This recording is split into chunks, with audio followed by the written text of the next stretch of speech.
Hello, ladies and gentlemen. Good afternoon, or good evening, good night, or even good morning, wherever you're joining from. This is Ezgi Selçuk, Head of Foreign Languages Department of Maya Schools, Turkey. First and foremost, I hope you and your beloved ones are healthy and safe during these challenging days.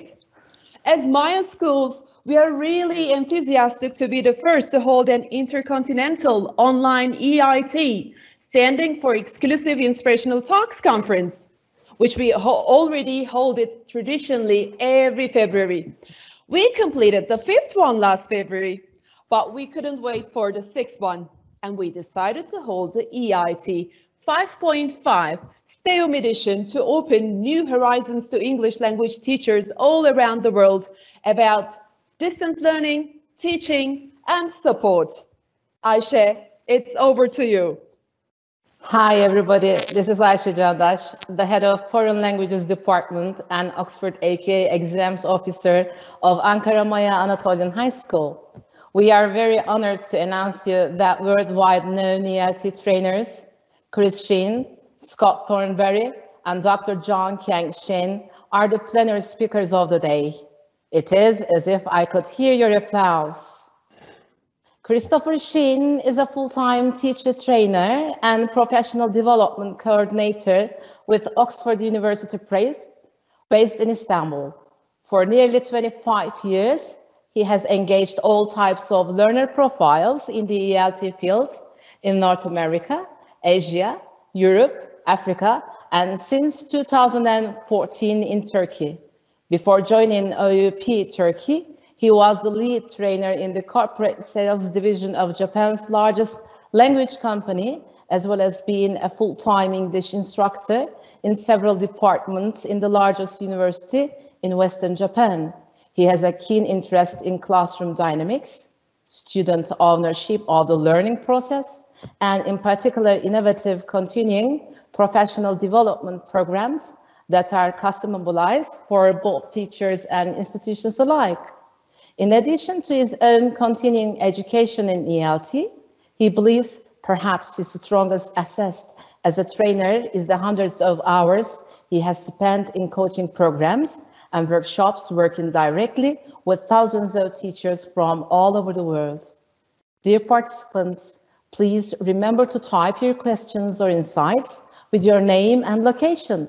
There will be a 10-minute Q&A after his presentation. Without wasting much of your time, I'd like to invite him. Mr. Sheen, it's over to you. Well, thank you very much for the introduction, a very kind introduction indeed. I'm very happy to be joining everybody today, and as they mentioned, I will not be able to see the chat box as I'm presenting, so you can say hello, but at the end of the presentation, I'll have a chance to answer any questions or address anybody individually. So thank you very much. Just a quick check with Ayşe Hocam. You can see my screen, is that correct? Yes, we can see. Okay, great. So everybody, if you notice the title, Digital Coaching Redux 2020, that's what we'll be talking today about digital coaching. But at the bottom, just under the date, you can see hashtag CPD with OUP Turkey. Please feel free to share in real time any of your impressions, or perhaps if people have forgotten to join today, you can let them know this way. So I'd like to take a look at the last time I was involved with EIT in 2019.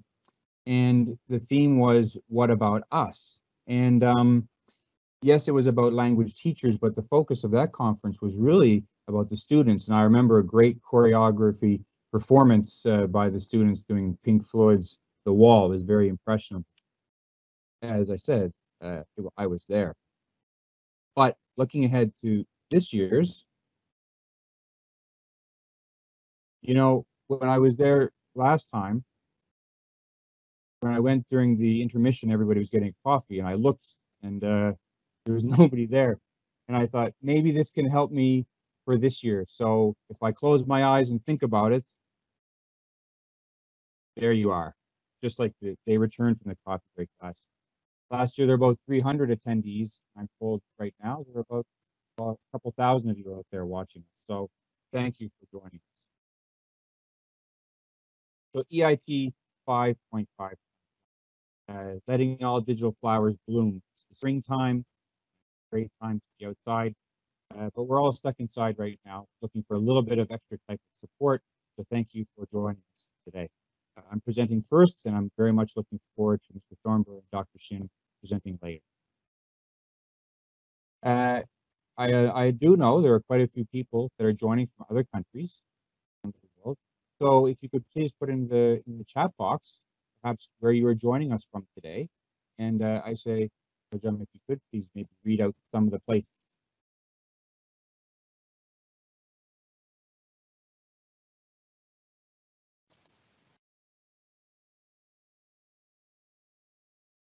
People are writing from Turkey right now.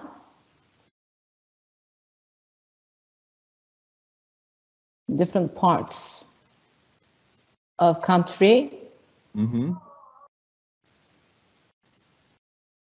Istanbul, Kayseri. Welcome. I think it takes a little bit of time to see all of them to write.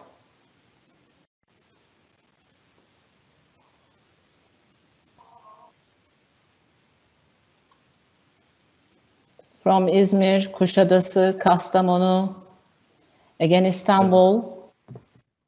Excellent.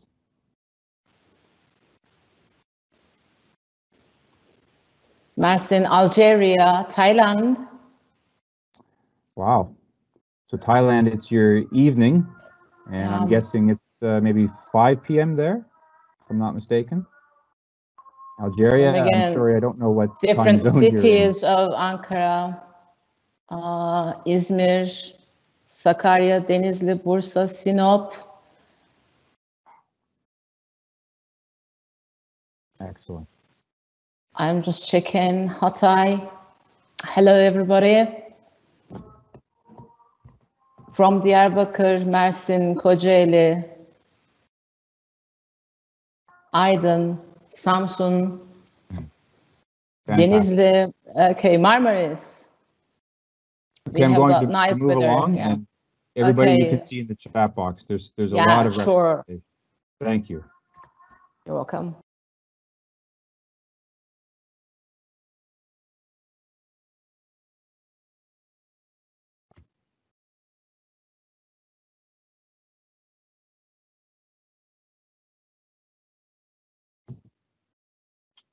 Okay, I'd like to move to the next slide.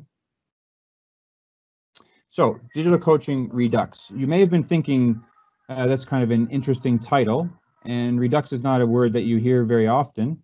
So, just for information, I'll tell you why I chose it. In the Oxford Dictionary, it's described as brought back into use or made popular again.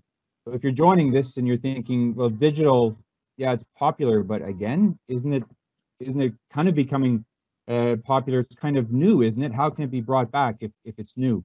Well, actually, in the framework of coaching is how we're going to look at the Redux. And it starts with a little bit of analysis of observation, because that's our starting point. And observations are pretty common practice in education. But if you look at the synonyms, they're not all positive. And this is really important to consider, because if you're involved in an observation, if you're the person getting observed, and someone tells you somebody from administration or a head teacher is coming to observe you today, it's possible in your mind you could be thinking, oh no, someone's coming to do an inspection. Someone's coming to do an investigation of my teaching. You know, a little bit, more neutral. Someone's going to give their perceptions, but there's a lot of negative or potentially negative mental images that can come into a person's head when you say we're going to do observations. So at OUP, we said, let's transition away from that, because we want to make sure that we're starting as positive as possible. We looked at the idea of coaching. So in 2015, we made a conscious effort to move from observations to coaching. That also brought a little bit of concern, because not everybody has had a good experience with a coach, And so we said, okay, well, going from observation to coaching, that could still bring up these negative connotations. So we need to make sure that coaching is something that teachers can understand is more positive. So going back to the 15th century, This is the idea of redux, going all the way back to the 15th century. The etymology of the word coach actually is connected to the Ottoman Empire back then in what is now Hungary. And there's a town called Koç that was famous for making coaches, and Turkish people know a coach is also the cab. So there is a connection to why Turkey is pioneering. As a metaphor, it was first used in 1830, and I'll put these four fine institutions up there for you to guess. Where do you think coach started to be used?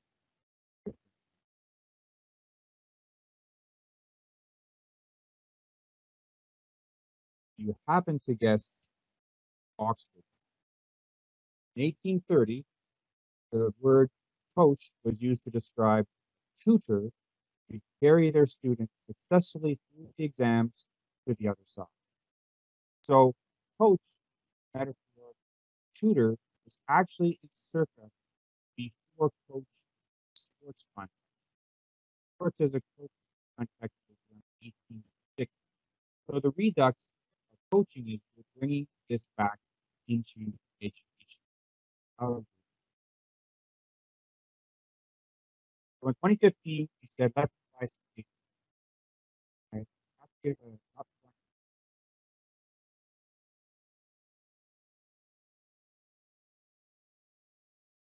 Help.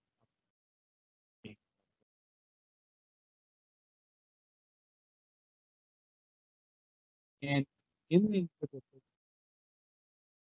based it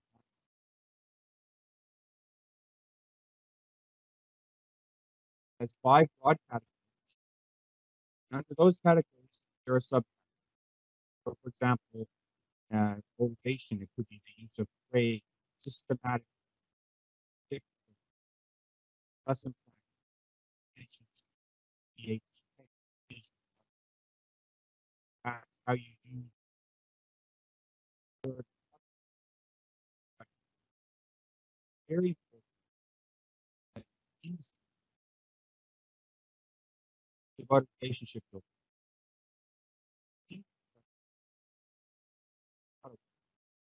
So relationship building, coaching falls in observation and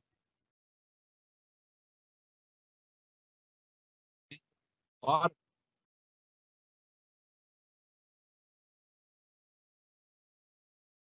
development.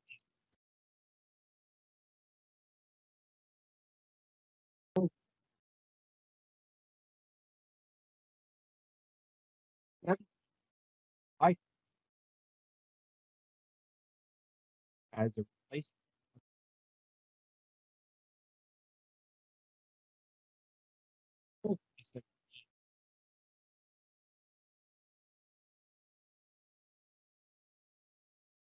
This is just a snapshot. Period.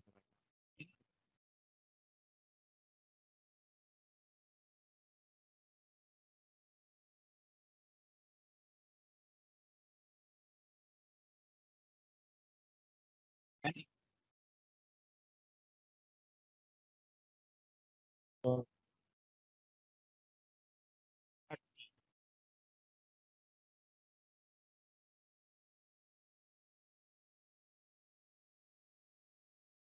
scalability. How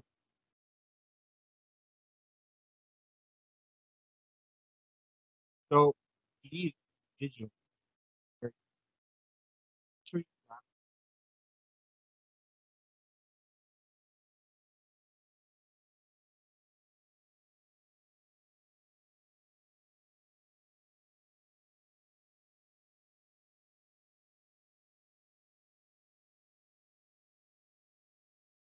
Here's how that's I and then next I'm sorry to interrupt, Mr. Sheen, yes. but we cannot hear you properly. There's a buzzing sound. Okay. I don't know the other participants.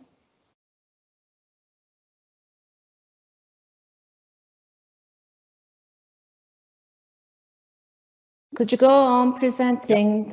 Sure. Okay, thank you. Tell me if you can hear that. I think I should be fine with the Technology, you know, sometimes it happens. This is why we are all here today. Yeah, well, everything, it says it's poor quality on my Wi-Fi, but it's the same system that we had. Right now, it is clear. You may just go on. Okay. Thank you very much, sir. Thanks for letting me know. So in this graph, on the left side, we've got the innovators. In this case, we're talking about a digital solution of innovation.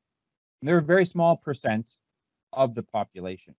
But next to them are the early adopters.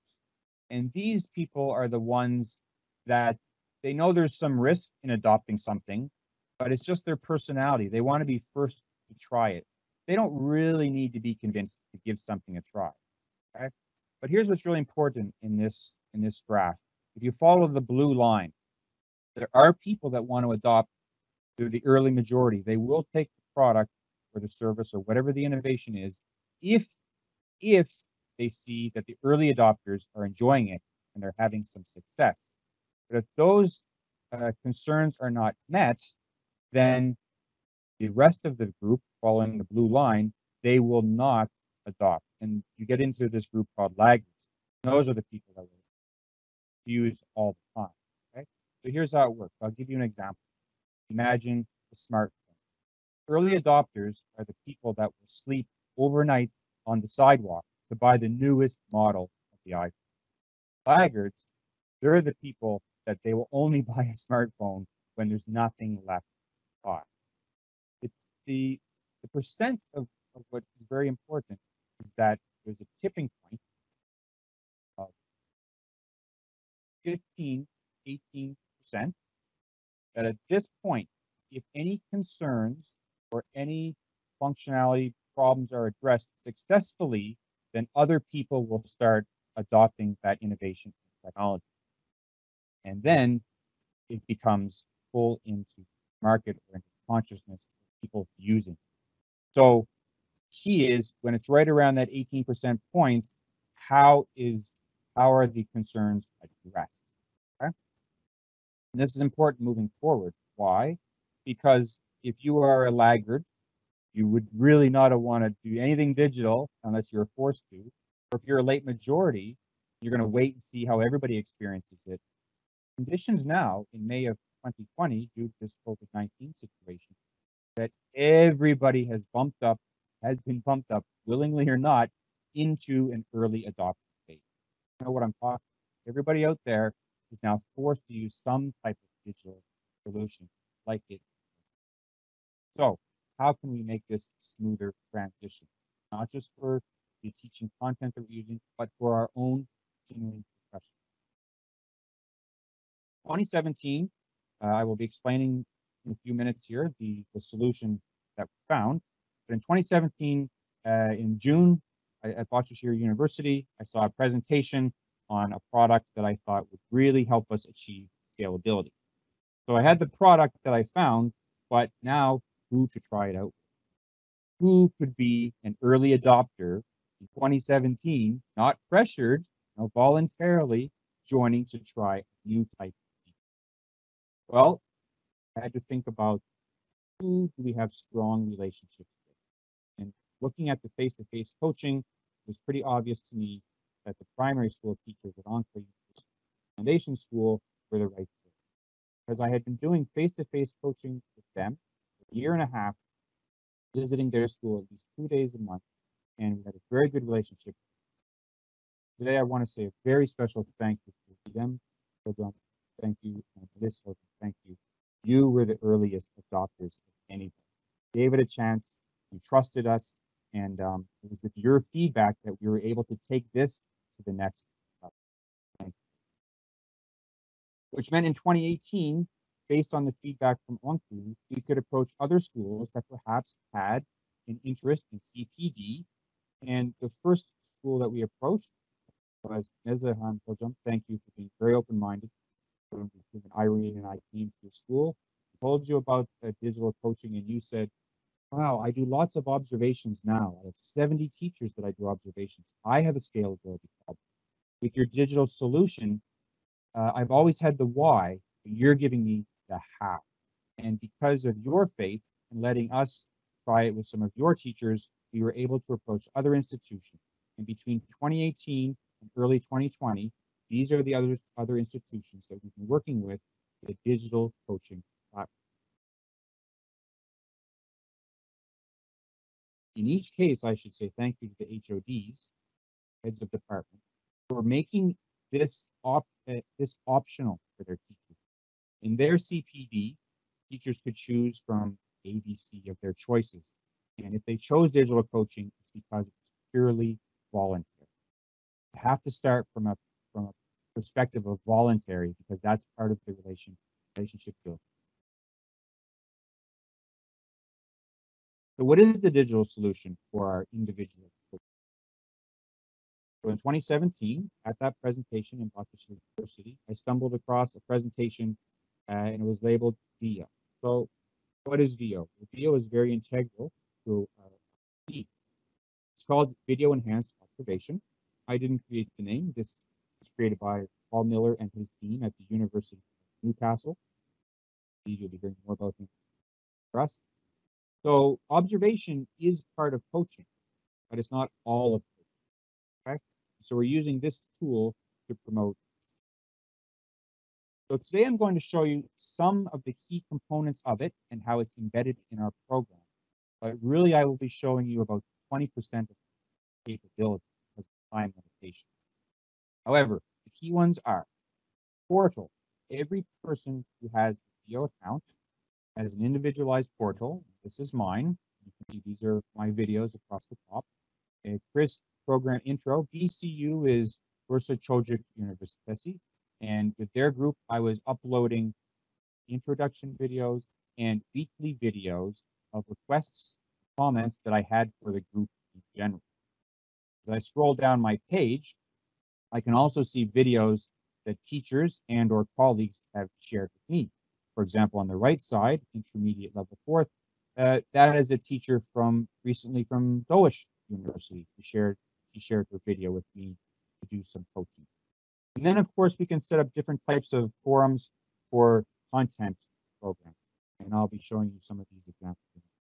So this is how my VIO account works. Everyone's will have different videos of their own and or ones that people share with them. VIO also allows for something called tag sets.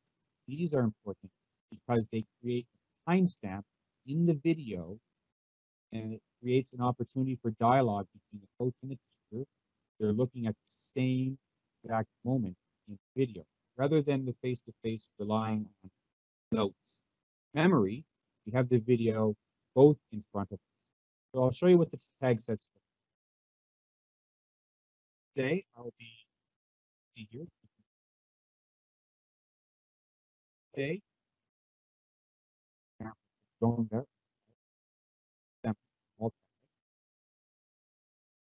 And if you go down, there's an interesting one you may see, OUTM, that's Oxford, Turkey, and Mexico. Back to that.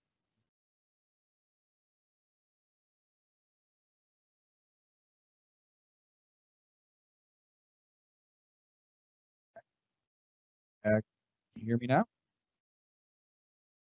Okay. So, and thank you very much to Wala Oja for saying I can use your example. So I'm going to use her as an example for tags. She has shared this video with me, private, held on server, same server. Highly secure. So I get the video collection of tags. Bloom's taxonomy. This was already embedded. The nice thing about video is this was technology that was developed for education.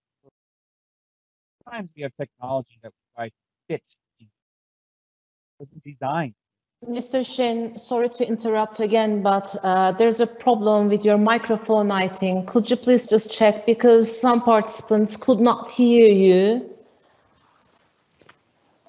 I don't know. I haven't done anything. Well, when you just speak in that way, it's better. but while you are presenting, we cannot hear you.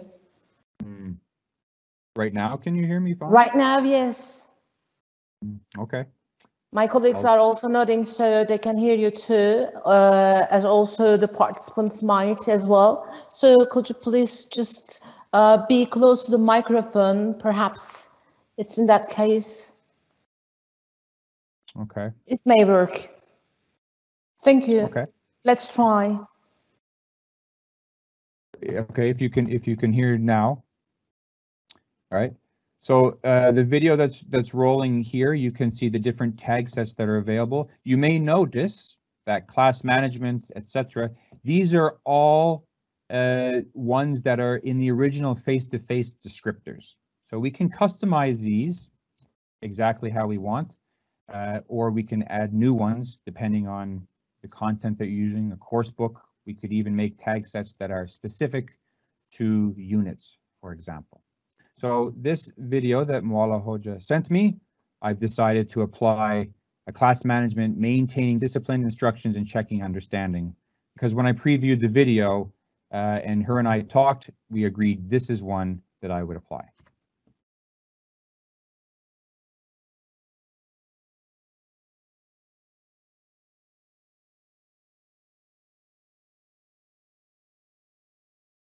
Okay.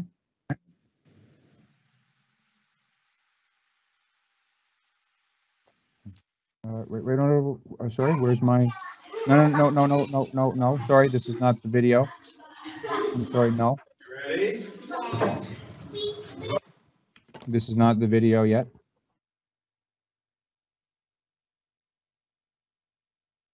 Can we please go back to my,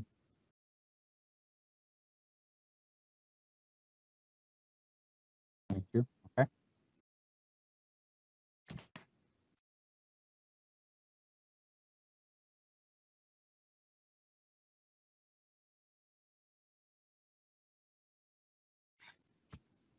Everyone.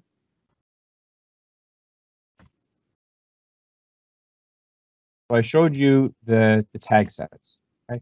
The next thing I want to show you is once we apply tag sets, we have lots of different things we can share with the teachers. And one thing is a general coaching comment. So after we watch the video, we want to share some of this feedback with the teacher. Here's an example from a teacher at Bursa Choja. Okay. And I'm just giving her some positive comments here because I saw a lot of nice things. And as teachers, too often, we don't hear we're doing well. Coaching is not about finding what's wrong. It's about helping you develop as a teacher based on your strengths and some areas, challenges that we can find. Okay? I'll draw your attention to the green arrow at the bottom right. This teacher has replied to my comments with 2 comments of her own. And this is fantastic because now we're having a dialogue about what we are both seeing. Again, not on memory, not on notes, but we're looking at the same thing at the same time virtually. So we can have a conversation about that. More detailed is something called the tags and the notes.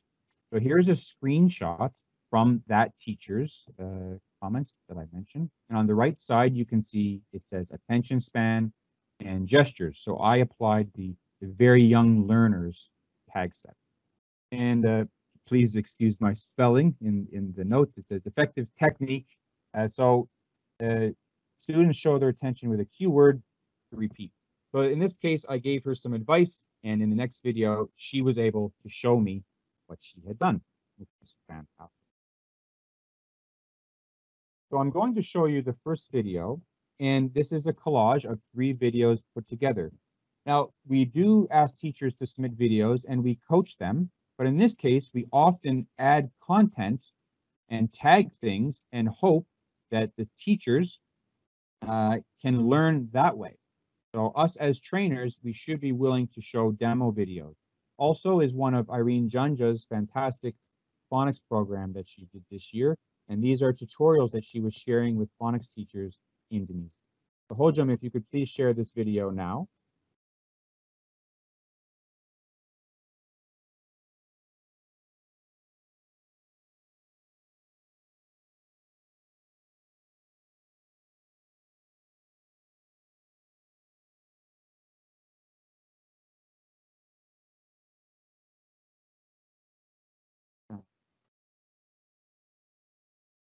So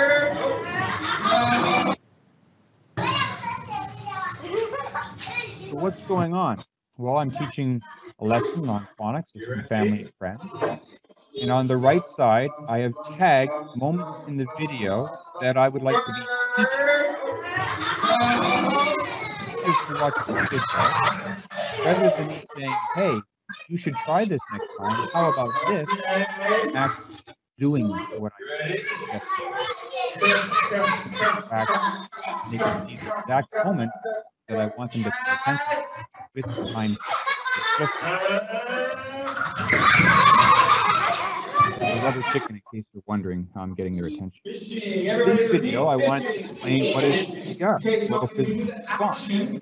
So I've tagged on the right side different moments in the video that I want. Playing basketball, everybody. Show me playing basketball. Show me playing basketball. Playing basketball. Playing basketball. That's playing basketball. Show me playing basketball and shoot. Shoot. 2-1, 3 points. 3 points. Yeah, 3 points. Okay. And what was fishing? Fishing is it's a big fish. Yeah. Fishing. Fishing. Okay, very good. Next one. Who is the red 5? My video is frozen. I don't know. Hello, and welcome to the letter T phonics video. We'll be looking at lessons 1 and 2 in this video. I was able to send the link to the school for the floppy phonics digital. So you will have this to project at your classroom. Let's go over what's involved. So you see here stage 1 plus. Okay, so what you're seeing there is myself showing the teachers, here's what I would like, here's what I mean when I say give this a try. And Irene was giving very detailed instructional things on how to do tutorials. Very often we have teachers say, I like what you're saying, but I would like to see you do it. And through VO, we have that opportunity to do that. We also have the opportunity that when we see a teacher doing some really nice teaching practices, with their permission, of course, we can share videos with other people. We have never shared videos without permission. That's a strong relationship agreement that we have. So here's an example where, if you can see, there are 3 videos of my demo teaching in Mali, okay? But there's also one where the teacher is sorry, not yet.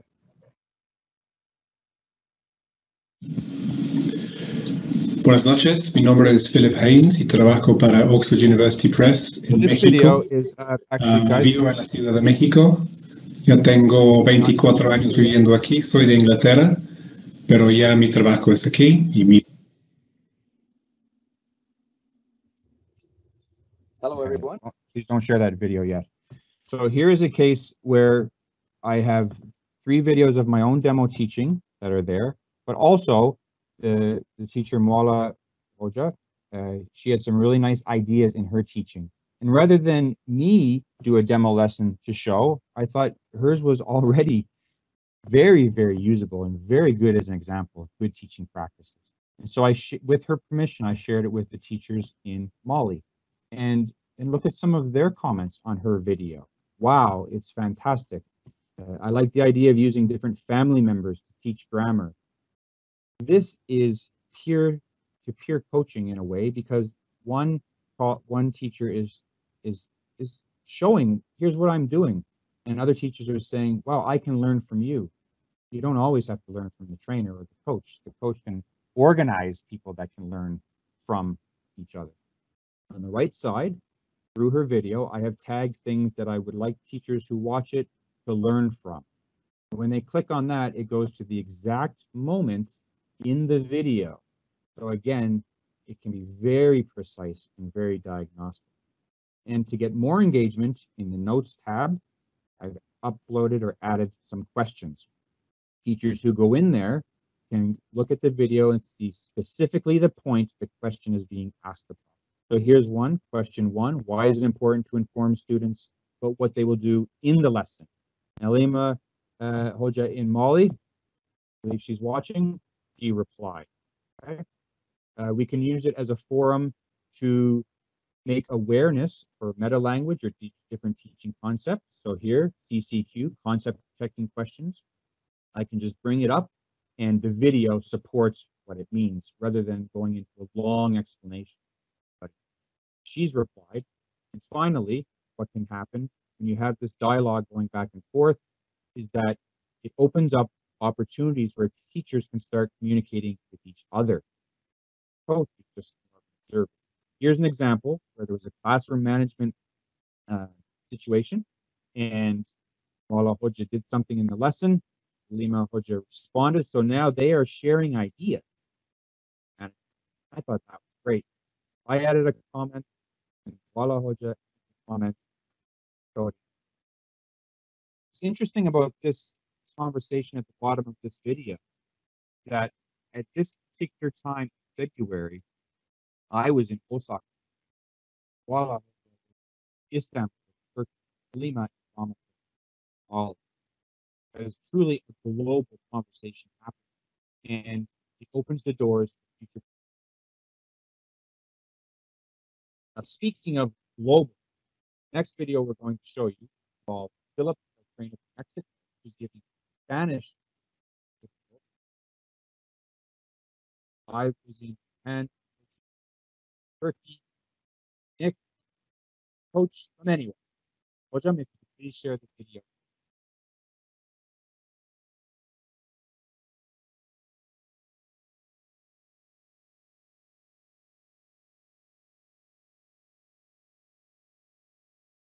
Y 4 años viviendo aquí, soy de Inglaterra, pero ya mi trabajo es aquí y mi... Hello everyone, welcome back from your break. It's week 4 of the coaching. I'd like you to do the same thing. Please upload your video in the comments. Leave what kind of tag sets you'd like me to use. For some of you, oh cool, Sophia. For some of you, is it working? Yeah. Hi, Aisha, this is Nick. I watched your video, and it was fantastic. You did really good. I really liked how you asked many questions to all the students. Everybody was involved. There was a real pace to the lesson. And then also, I liked that there was a variety of questions going on. The biggest thing Okay, so I just showed a collage of those three. Why? Just to give you a sense that we can coach from anywhere, but also we are trying to make this personal between the coach and the teacher. And so we do video introductions and we give feedback and we try to give it as soon as possible, maximum 3 to 4 days after you get a video, ideally within a day. Okay, so that's a very important feature that you have with the digital. So what's next? Well, the digital solution for the individual coaching program. Last summer, I had the great privilege of meeting some absolutely fantastic teachers in Vietnam, and I presented on digital coaching at the VUS TESOL conference, which as a one-day rivals the IATEFL in the UK. There were over 3,000 people at this conference, and it was labeled the Industrial Revolution 4.0, and the digital coaching had a lot of positive feedback. Having said that about IATEFL, unfortunately, the COVID-19 has sidetracked it, but I was scheduled to present on digital coaching there this year. So we were moving from the early adopters into pushing it into the early majority. So what's next for you, everyone? Well, at the end of this presentation, we're going to ask you to complete a survey, and this will allow you to go into a process of getting your certificates, which a lot of people would like to get as well. So next week, after you do this survey, we will get your email, and from next week, you will get a further email about how you can collect your digital badge. What is a digital badge, you say? You'll see in a moment. In addition, with the email, you will also receive an invitation to get a 1-month VO demo account. So thank you very much to Paul Miller of the VO team for providing these for us. I hope your bandwidth is good enough. We could have hundreds of people applying, When you get your account, you can go in and experience it as a user with the content, the type of videos that I showed you, where they will be pre-tagged with questions, where you can learn and you can interact with other teachers, commenting, tagging the videos. So after you do the survey, you will get an email in your box. It will look like this, and it's from Badger. It will say you've earned a badge, okay? And it will ask you to create an account. I already have an account created, so I will just skip to the download.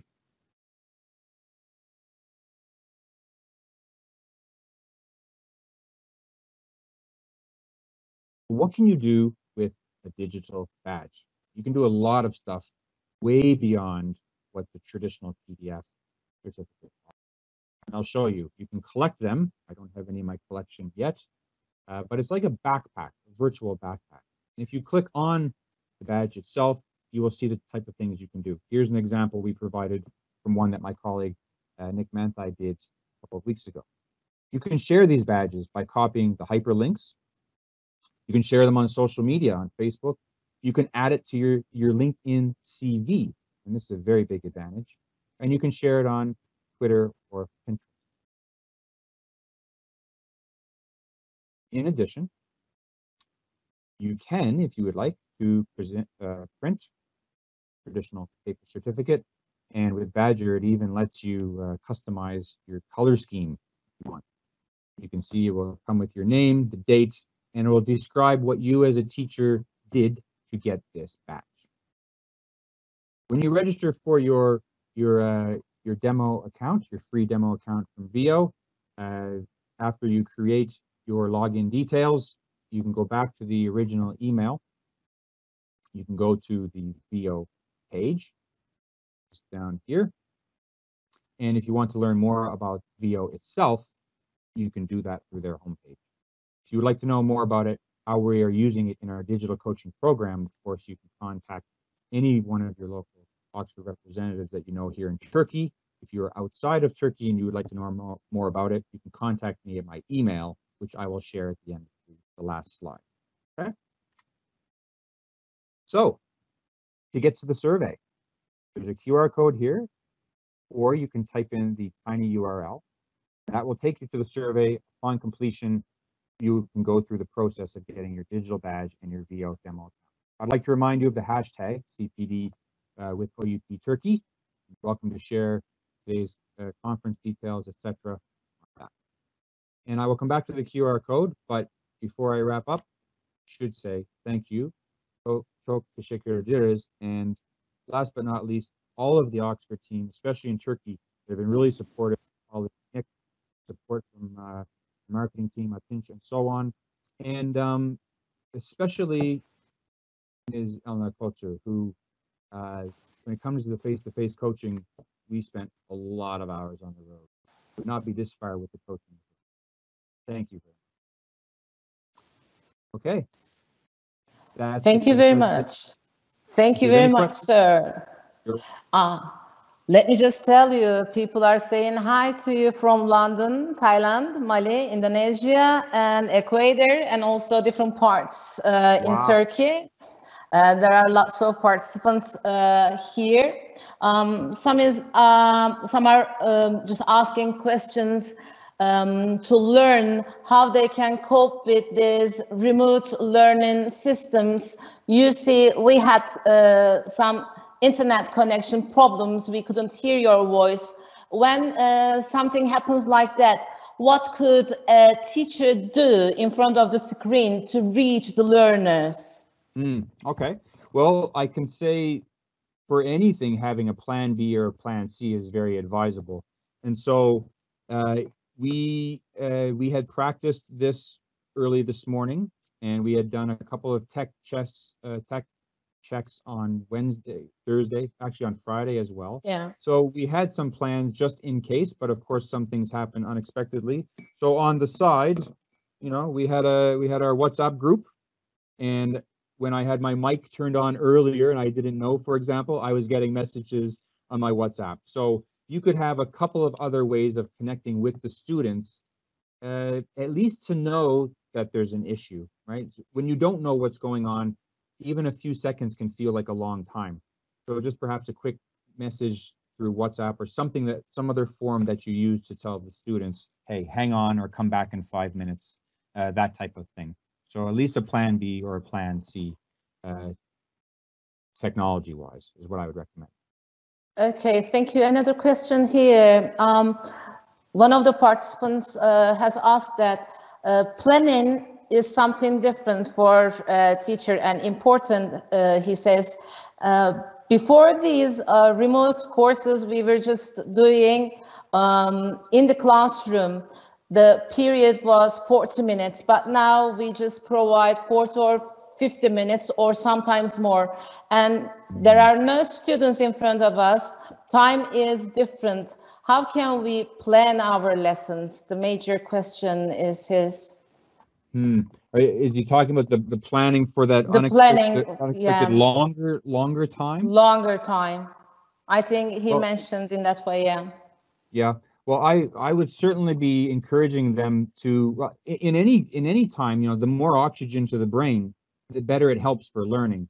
So with this time being stuck inside for the learning, I would encourage your students of any age to stand up and move around a little bit, just for the sake of the extra oxygen in the brain. So you could have you know, little built-in brain breaks, you could say, which likely wouldn't happen that often in the classroom. Like, you are not likely to say to your students in the classroom, okay, everybody stand up on your chair and give a big stretch or yell something out. That's not likely to happen. But they're at home and you can encourage them to get a little bit more mobile, let's say. So I would be planning a few extra activities that involve physical movement built into the lesson. Thank you, sir. I think we are running out of time, but it was in February 2019 we had the chance to watch your presentation on the stage, and today we have the chance to watch you from our little screens. There are some differences between the two for sure, but the perfect thing is to be exposed to the experiences you shared with us. You have a very important role in teachers' lives. Thanks millions. Stay home. Bye. And for the participants, please stay tuned. We will be right back here at 2 p.m. sharp. Thank you. Thank you, everyone.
Oxford University Press is a thriving international publishing organisation, but it's also a department of the University of Oxford.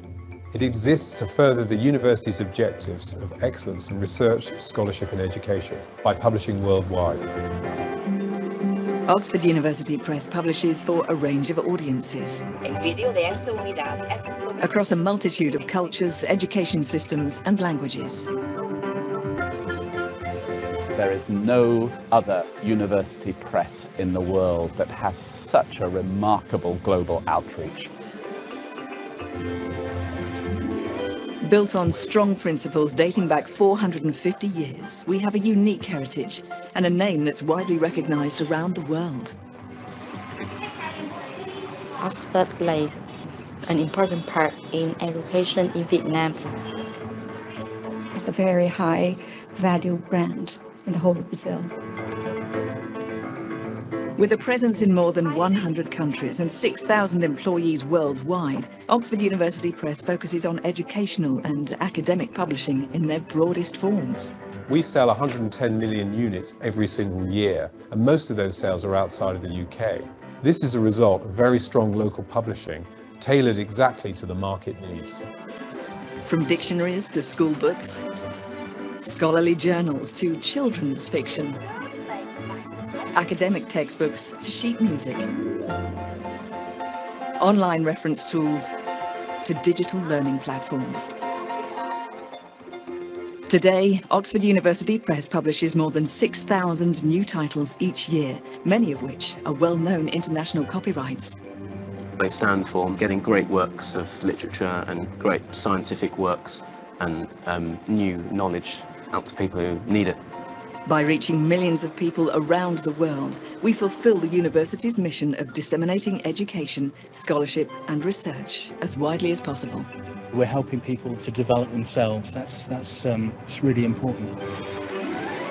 People picking up these books in railway stations, tucked away small towns, and in that way there's something wonderfully comforting and reassuring about the yellow OUP paperback. I don't even know if you could calculate the number of people that touch an Oxford University Press product in 1 year. Whether it be the research outcomes of an academic, whether it be learning English in a classroom setting, whether it be educational outcomes for individuals, for countries even, we all believe that we're doing something important and very special, and that it makes a real difference to people's lives.